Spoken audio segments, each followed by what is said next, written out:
ములుగు జిల్లాలో మేడారం శ్రీ సమ్మక్క సారలమ్మ జాతరకు టీజీఎస్ఆర్టీసీ మేడారం తాత్కాలిక బస్ స్టేషన్ను మంత్రులు పొన్నం ప్రభాకర్, సీతక్క, ఎంపీ బలరాం నాయకులు ప్రారంభించారు. ఈ సందర్భంగా మంత్రి పొన్నం ప్రభాకర్ మాట్లాడుతూ మేడారంలో 4000 బస్సులను ఏర్పాటు చేశామని తెలిపారు.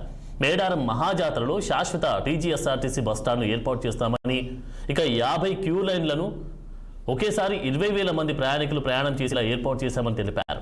దీనిపై ఉమ్మడి వరంగల్ జిల్లా జీఎం బాలరాజుతో మా ప్రతినిధి Rakesh face to face. Mulugu జిల్లా శ్రీ సమ్మక్క సారలమ్మ జాతర ఈరోజు తాత్కాలిక బస్టాండ్ పొన్నం ప్రభాకర్ ప్రారంభోత్సవం చేశారు. దీనిపై మాట్లాడడానికి మనతో పాటు ఆర్ఎం గారు ఉన్నారు. పూర్తి వివరాలు తెలుసుకుందాం. చెప్పండి సార్, ఎన్ని బస్సులు ప్రొవైడ్ చేస్తున్నారు, ఎంతమంది ప్రయాణం చేయబోతున్నారు, మేడారం జాతరలో ఎలాంటి తాత్కాలికంగా ఎలాంటి ఏర్పాట్లు చేశారు? మేడారం మహాజాతరకు విస్తృతంగా ఏర్పాట్లు చేయడం జరిగిందండి. దాదాపు 4000 బస్సులు ఏర్పాటు చేస్తాము. ఈ మేడారం ప్రాంగణంలో పెద్ద క్యూ లైన్ ఒకటి ఏర్పాటు చేయడం జరిగింది. ఇంతకు ముందే గౌరవ మంత్రివర్యులు శ్రీ పొన్నం ప్రభాకర్ గారు, అదేవిధంగా గౌరవ సీతక్క మంత్రి గారు వాళ్ళందరూ కూడా ఇక్కడ ప్రారంభోత్సవం చేయడం జరిగింది. మేము దాదాపు 20 లక్షల మంది ప్యాసింజర్స్ ఈసారి వస్తారనుకుంటున్నామండి 4000 బస్సులతో. ఈ ప్రాంగణం అంతా కూడా దాదాపు 50 ఎకరాల్లో ఉంది. ఈ క్యూ లైన్స్ కూడా 50 క్యూ లైన్స్ ఉంటాయి ఇక్కడ. అందులో 44 క్యూ లైన్స్ అంటే ఓన్లీ ప్రయాణికుల వరకు, 6 క్యూ లైన్స్ మాత్రమే సెక్యూరిటీ పర్పస్లో ఏర్పాటు చేయడం జరిగింది. ఇదంతా కూడా దాదాపు 1,00,000 చదరపు అడుగుల్లో ఉంది మొత్తం మన అకామిడేషన్ అంతా కూడా. మా డ్రైవర్ కన్నర్లు ఇక్కడ అకామిడేషన్, క్యాంటీన్, అదేవిధంగా అధికారులకు సూపర్వైజర్ వాళ్ళకు కూడా చక్కగా ఒక అకామిడేషన్ పెట్టినాం. ఎందుకంటే వాళ్ళు రాత్రి పగలు పనిచేయాల్సి వస్తుంది. అంత పెద్ద సంఖ్యలో అలసడిపోతారు కాబట్టి వాళ్ళకి అన్ని రకాలుగా ఏర్పాట్లు చేయడం జరిగింది. ప్రయాణికుల్లో కూడా విజ్ఞప్తి ఏంటంటే 51 పాయింట్లు ఉన్నాయి మొత్తం రాష్ట్ర వ్యాప్తంగా. అక్కడ నుంచి తప్పకుండా మీరు ఆర్టీసీ బస్సులో రండి. అన్ని రకాలుగా మేము ఏర్పాటు చేసాము. ఆర్టీసీ డ్రైవర్లు మంచిగా చాలా సుశిక్షితుల డ్రైవర్స్ ఉన్నారు మా దగ్గర. మీరు సొంత వాహనాలు రావడం వల్ల డ్రైవింగ్ అనేది చాలా పెద్ద రిస్క్తో కూడుకున్న వ్యవహారం.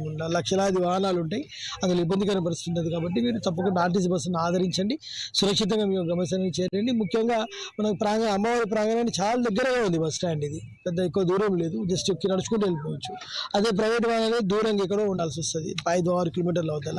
కాబట్టి మీరు ప్రయాణికులందరూ కూడా ఆర్టీసీ బస్సులు ప్రిఫర్ చేయండి అని మనం చేస్తా ఉన్నాం. గతంలో పోల్చుకుంటే ఈసారి 3 కోట్ల మంది ప్రయాణం వచ్చే ఆలోచన ఉన్నది కాబట్టి ఇప్పుడు ఆర్టీసీ బస్సులను గతంలో పోల్చుకుంటే 4000 బస్సులు సరిపోతాయంటారు? తప్పకుండా ఏంటంటే 3 కోట్ల మంది ప్రజలు వస్తారు. బట్ మేము 20 లక్షల మంది ప్రయాణికులకు రెడీగా ఉన్నాము. పోయిన సంవత్సరం మాకు 2024లో 16,80,000 మంది వచ్చారు. ఇప్పుడు దాదాపు ఇంకొక 3 లక్షల మంది వస్తారు అనుకుంటున్నాము. దాని తగినగా ఏర్పాటు చేస్తాము. ఒకవేళ అంతకన్నా కూడా ఎక్కువ కావాలంటే డెఫినెట్గా మా దగ్గర చక్కగా బస్సులు ఉంటాయండి. ఇమీడియట్గా డిప్లాయ్ చేయగలుగుతాం. ఎంతమంది వచ్చినా కూడా మేము ప్రయాణ సౌకర్యాన్ని ఇవ్వగలుగుతాం. ప్రయాణికుల విజ్ఞప్తి ఏంటంటే అనవసరంగా టెన్షన్ పడొద్దు, ఆందోళన చెందొద్దు. తొందరగా ఏదో బస్సులు రావట్లేదు లేకపోతే అట్లా పడాల్సిన అవసరం లేదండి. ఇక్కడ ఉన్న చివరి భక్తుడు తమ గమ్యస్థానాన్ని చేర్చే వరకు మా యొక్క అధికారులు ఇక్కడ ఉంటారు. ఇది మేడారంలోని పరిస్థితి.